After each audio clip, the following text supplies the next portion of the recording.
This is the Men's Self-Help Podcast, and I'm Dr. John Moore. At Men's Self-Help, we'll discuss psychological and emotional issues that are important to men and what to do about them. From anxiety to depression to relationship challenges, it's all explored. The Men's Self-Help Podcast is a show dedicated to helping you take just a few minutes today to become a wiser man. Hello, everyone, and welcome back to episode 47 of the Men's Self-Help Podcast. I'm your host, Dr. John Moore, and if you haven't already done so, please hit that subscribe button so you never miss another episode. Now, today's show has a strange title, I'll admit it. The episode is called There's Something in the Nothing. And I know some of you listening right now are thinking to yourself, oh my God, Dr. John has finally lost it. Nothing is nothing. That's literally what the word means. There can't be something in the nothing. That's bonkers. That's okay. Just stay with me here, because by the end of this pod, I think you're going to see the nothing very differently. In fact, I think you might start craving it. Okay, so before we dive in too far, I need to offer the following disclaimer. This podcast isn't designed to act as a substitute for mental health counseling, and I'm not your personal therapist. If you're struggling, please reach out to a licensed professional in your area. All right, let's get into it. I want to start with a confession, a personal one. A little while back, I took a trip to Puerto Rico, and listen, this was supposed to be the trip. Sunshine, ocean, no meetings, no inbox, just me. Unplugged, doing absolutely nothing. So picture this. Day one, I'm sitting by the water. The smell of the ocean is in the air. The waves are rolling in, and there's a warm breeze on my face. Seagulls drifting overhead. And if I'm being real about it, this shit is paradise. And you know what else? I'm miserable as a turkey around Thanksgiving. Not sad exactly, just itchy, restless. My hand kept drifting toward my phone like it had a mind of its own. I checked my email. Twice on vacation in paradise. And then I caught myself mentally drafting a to-do list for a project that wasn't urgent. Kind of pathetic as I think about it now. And here's the part that got my attention as a therapist. I felt a low hum of anxiety. Sitting in a beach chair with nothing wrong, nothing due, nothing to fix, my body was acting like something was off.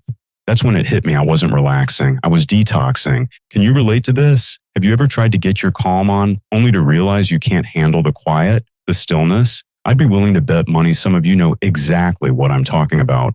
Maybe it's not a beach in Puerto Rico or Cancun or wherever. It could be the first day of a long weekend or a Sunday afternoon with nothing on the calendar. But the moment the noise stops, something in you gets uncomfortable. So you reach for the phone. You flip on the TV just for the background sounds. You go find a chore.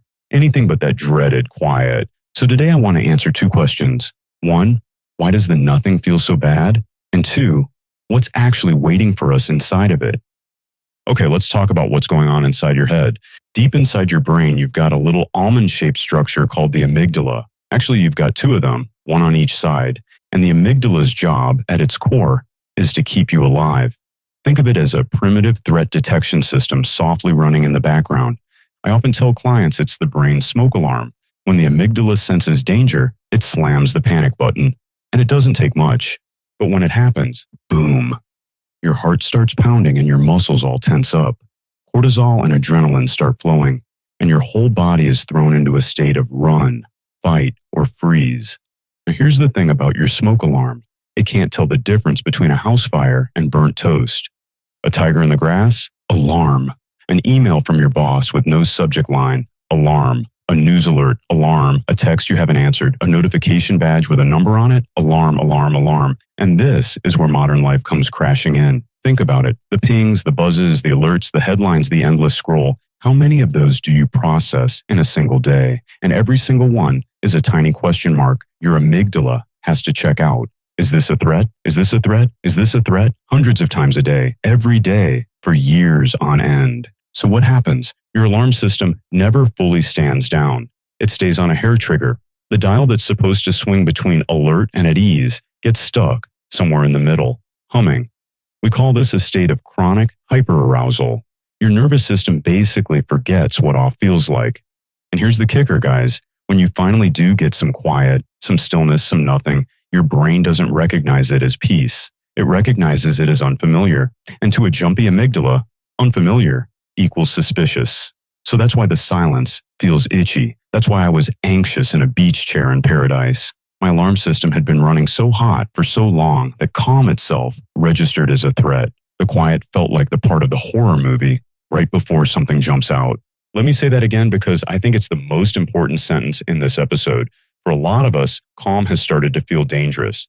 Not because anything is wrong, but because our brains have forgotten how to power down. Now sit tight because in a minute, I'm going to flip this around and show you the good news. But first, let me take a quick break and tell you about today's sponsor. Hang with me. I'll be right back. So, we've been talking this whole episode about how hard it can be to just sit in the quiet, how your nervous system forgets what off feels like. And here's the thing, sometimes the noise isn't just your phone. Sometimes it's what's going on inside your own head. And that's a lot harder to put in another room. That's why I'm glad today's episode is sponsored by BetterHelp. And you know what? BetterHelp has been a sponsor of the Men's Self-Help Podcast for some time now, and I've been hearing how pleased so many of you are with their services. Let's look at Christopher for a moment, out in the Southwest, who reached out to let me know what a difference it's made for him. And honestly, just hearing something like that made my day. And if you know me at all, you can probably tell I'm a huge believer in the power of counseling because I use BetterHelp myself. So what is BetterHelp? And when I say BetterHelp, I mean BetterHelp with a P at the end. BetterHelp. Well, it's an online therapy service that's earned top awards for the quality of care they provide. When you contact them, you'll get to choose the kind of therapist you want to work with. So if you want someone who specializes in anxiety or depression or a career issue or relationships, they've got trained, licensed therapists with specializations around the issues that matter most to you. And here's the part I love. You can have your sessions at times that actually work for you in a way that fits your lifestyle. Maybe you do a session over text or email, or you hop on a video call. It's totally up to you. So give it a try. Head on over to betterhelp.com/guycounseling to get started. And full disclosure, that's an affiliate link. That's betterhelp.com/guycounseling. It's like this, guys. If the Men's Self-Help Podcast has been good for you, then maybe BetterHelp is your next step. All right, welcome back. Thanks for staying with me. So that's the bad news. Now here's the good news, and here's where the title of this episode comes in.